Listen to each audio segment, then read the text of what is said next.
All right. So, my friends, I wanted to give you some ground truth about what's going on in Ukraine. And Greg Terry just traveled back last night to Ukraine. And we do a lot of joint productions. If you're not familiar with me or Greg or one of the two, because this will be on both channels, please just look at the other channel. He's at Greg Terry Experience. I'm at Professor Gerdes on YouTube.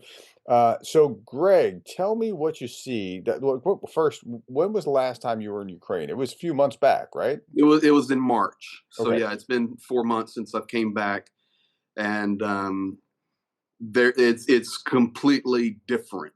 And I Okay. have So four tell or us about five the things we can talk about. yeah. Tell us about the differences, what you see, what your observations are about just, what can you detect? Just, I mean, you've been back one day. What have you No, detected? I've only been back 12 hours. 12 So hours. What I've have you been back in detected the so country far? for 12 hours and got some rest. I was up for 48 hours traveling, Mm, and the travel is difficult. So, 3 planes, 2 trains, 2 vehicles, our battle bus, which Johnny Pierce nicknamed Eugenia in our truck, our Navara, the battle bus. But being back in, I can already tell in having personal conversations directly with Zhenya, the change in atmosphere, mhm, and the physical changes on the ground that I have seen are blatantly obvious. mhm. And some of this is positive, and some of this is not so positive. Okay. So let's start first coming across the border. So I've worked in Ukraine for now 28 years. I've crossed that border so many times I can't even count. Now, pre-war, I fly to Kyiv, of course, but now for the last 3.5 years, I've been coming into Poland because the airport's closed in Kyiv, of course, and I take the train just like Zelensky does when he leaves the country so much, and it's very tiring. Um, but every time I've come across the border, whether in a train or in a car, um, up till this point in time, there have always been at least 20 Ukrainian border guards checking the train when you come into the country. Because typically, 3 to 4 cars are on that train. You come to the border and you sit for an hour and you go through immigration, border check, document check, customs, and it's very detailed process, of course, coming into Ukraine.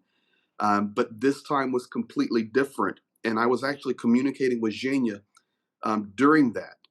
So I want you guys to think about this both in a positive and a negative. Mhm. First of all, there were not 20 border guards. And typically, the age of those border guards are between 25 and 35. Young people doing their jobs quickly, expeditiously, checking documents, going through all the processes, especially for someone like me who comes in with gear. I Mhm. came in with stuff for our soldiers. But this time, there were not 20 border guards for the train. There Okay. were two. There was one man that was at least 60 in a military uniform checking passport control. And there was his partner walking beside him doing customs and immigration. And he was at least 60 years old. And listen, I'm not pumping on 60, I'm 52. So, but all white hair and a grandpa. And that was it. There was no dog check. There was no uh, group of soldiers. Yeah. And instead of taking so much time, when the guys came to me, they looked at me, they saw my bags, and typically I would always be checked. They checked my documents. They said, "Hey, welcome. You coming to help?" I said, "Yeah." "All right, thank you." Boom.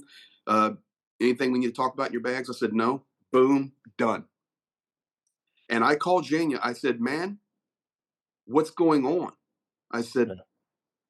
he goes, "Man, our guys are fighting. We've had to Yeah. make those So rotations." our guess would be mobilization of these guys, right? Okay. Rotation. They were already mobilized or they were already border guards. So they've been rotated, whether it's to Kiev or to other rear support or to frontline. Yeah. Um, which now, don't everybody take that as bad news because Zhenya and I have actually been complaining about that, to be quite honest with you, that, Mhm. okay, we're struggling with soldier numbers. Why are there 20 guys checking a three-car train?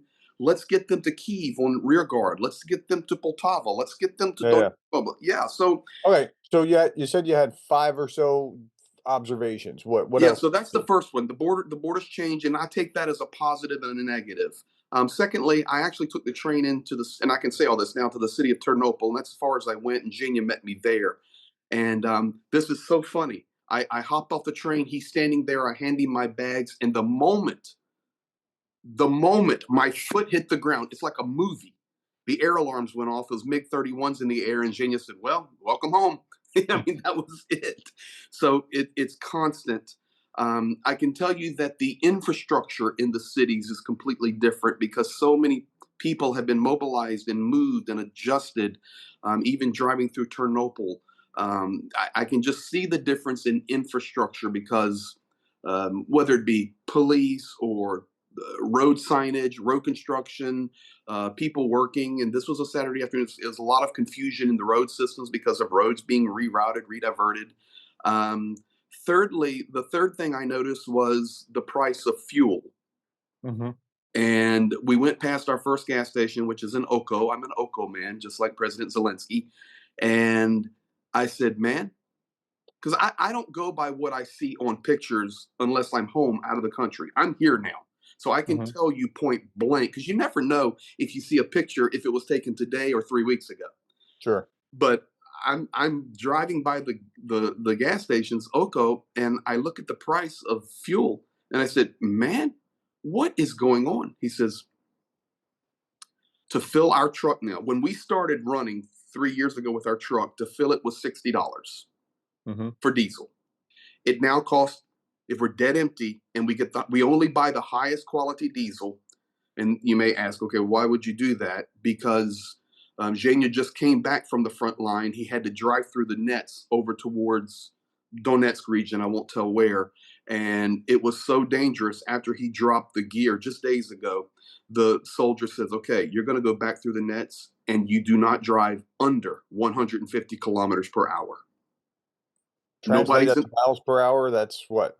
100 90? miles an hour, Yeah, 95 miles an hour. yeah. And he said, it's too dangerous. And there's nobody in the road. This is what we do. It's a rocket launch to get you out of the most dangerous area. So Zhenya, we just make the decision. Okay, you don't goof around You with don't cheap cheap out on fuel. gas. Yeah, So exactly. yeah. So it now costs us $120 to fill our tank. It's twice as expensive. Wow. Yeah. So I noticed that. Thirdly, I've noticed the price of goods because I did stop in a market. I'm actually heading out now to buy some contact solution. You got a lot of guys on my channel know I have eye issues with a condition, and I don't want to travel with big bottles of solution. So wherever you're at in the world, if you wear contacts, you can go to your pharmacy and buy a big bottle of saline solution for about $6. I'm getting ready to go pay $14 a bottle for saline solution. Mm. The cost of food. Um, I always buy the same things that go in my refrigerator in my apartment, which is basically meat, cheese, yogurts, water. I like 7 Up Zero and water with gas. I have a little shopping. It's always the same. And a Okay, coffee when creamer, you say with coffee. gas, if you haven't traveled to Europe, that means carbonated. Yeah, carbonated water with gas. So when I was here in March, the same exact products cost 800 grivna, which is Okay. $20 because I send my buddy to go get them before I arrive. This time he went and bought them, it was 1,200 grivna. The same exact allotment, the same supply, the same brand. So you know, it's instead of 800 grivna, it's 1,200 grivna. The course, that's Russian or Ukrainian. The exchange rate is now 42. It was at 43 when I was here. It was at 40. So that's a struggle as well. Yeah. But with that said, people are exhausted. Everybody, but they're Mhm. resilient. They're resilient. They're fighting. They're supporting. Um, but it's challenging. It's Yeah, sure. challenging. Was there another observation? Or was that Um, all of them? no, I think I lumped them all into one. Border, Um, mobilization, economy. Okay, mobilization. Yes, observational mobilization. There are mobilization points everywhere. I have never seen this many mobilization points. And I know that people see a lot of videos that Russia likes to push out, and propaganda likes to push out, of these guys fighting and beating. And there was a big story yesterday in Kiev. There was a mobilization that took place that was a mistake, and there was a 6-minute fight in Kiev. So, one thing people come to your channel or my channel for is we try to do our very best to tell the exact truth. So, Mhm. yesterday there was a mistake made in mobilization, and you will see the story out today, and Russia will use it. There was a 6-minute fight between people and the police in Kiev, Mm. and they made a mistake. They had gotten the documents wrong, and they were trying to take the wrong person. It was a Mhm. 17-year-old boy, and the mama was screaming, "It's my 17-year-old son! It's my 17-year-old son!" And then all of the neighbors came, and I'm just going to tell you the truth. They beat the tar out of that police Mm. because they'd gotten it wrong. And then once they realized they were wrong, they said, "Sorry, we were wrong." Okay, Mm. so the scene was ugly, but Yeah. it ended well. But the reality is, You won't see mobilization. that in the end on RT, will you? You won't see that on the end on RT. The result of it. So I want you to know the result of it. You're going to see that it was a big fight in Kiev in a white van, police in the black, grabbing the wrong guy. But you don't see the end result. Yeah. But the reality is, mobilization here is very difficult, and it's a challenge right here in my own city. And people know that I base in Khmelnytsky, Ukraine. And then from here we run to Kiev, and we run east, and we run south. Um, there are mobilization checkpoints everywhere, Mhm. and you better have your documents proper. And what they've done now, because people on different chat groups, whether it be like a Telegram or a WhatsApp or Yeah. a Viber, they've been Say trying to where get they are. exactly Yeah. wanting to know where mobilization units are. That doesn't work anymore, because now they set up multiple mobilization points. So if you're going and somebody says, okay, it's at this intersection and people turn right, they turn right to avoid it. There's another mobilization point there. And it's not that Ukraine's trying to be evil about it. It's just they're trying to do the law. And Yeah. we need soldiers. Yeah, yeah. We need soldiers. So Okay, so I see that atmosphere is different. tell me how long you're planning to be there and, while you're running the lines. I'm going to be here at least until September, so all of the rest of this summer. Um, our first run is out east. Um, we have a project to do there.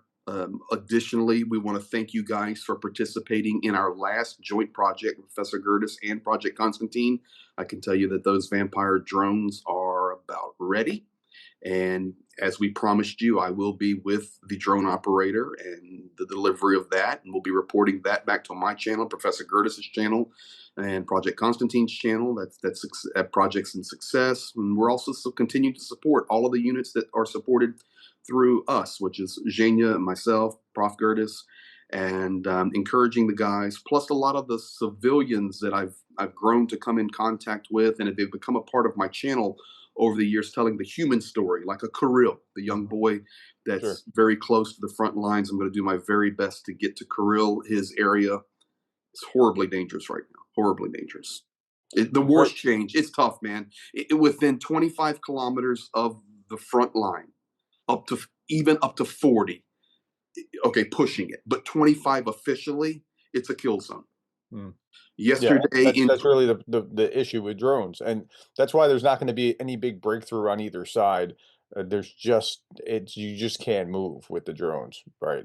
The Alright, only breakthrough we're going to see is in Покровsk. It's going to happen.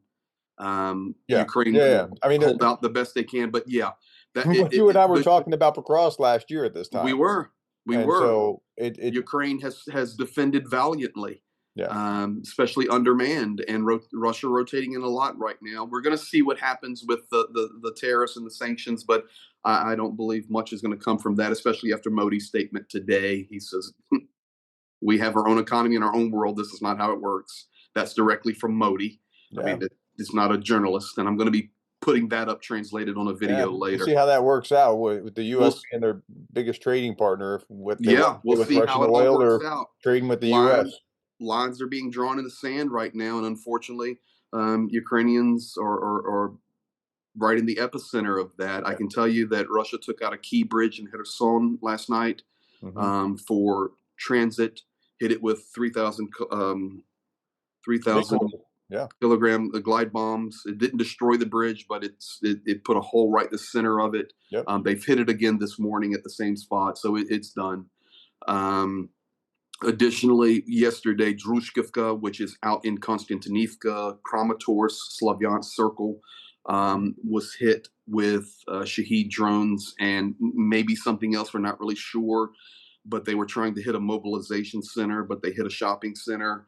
And that's not to say that a mobilization center is not in there somewhere, but the Mhm. reality is, I know it is a shopping center. In fact, right where the explosion happened, there's a little shop that sells shawarma. And Jane and I have ate at that shop so many times. And I just can't explain to you the feeling when you're watching the summary video or the video of it, and I see the shop where I've stood in and ate with soldiers and bought, Mhm. stuff for them, or they've bought me a meal, and it was blown up. Yeah. It just makes it very personal. It's very, very, very, it's difficult, but standing. Yeah. Overall, I'm happy to see what I saw at the border. To be quite honest, I'm happy to see So that because so you're there for another month plus, so yeah, stay safe, thank you. when you wanna get something out, we'll make sure you get it out, if not on your channel or but, at least on mine or both or Yeah, whatever. yeah, yeah. We'll be rolling nonstop, guys. I'm here now. Got some rest, and it's early Sunday morning there for you, Prof. It's Sunday late afternoon here, and I have to go out and get some errands done. I'm still trying to get my where I if I'm broadcasting from home, my apartment here, my little studio in the corner set up, and so this is very helpful to get a first update out with the first observations. So thank you very Alright. much. Stay safe. We'll talk All to you right, buddy. soon. Be Alright. blessed. Bye-bye.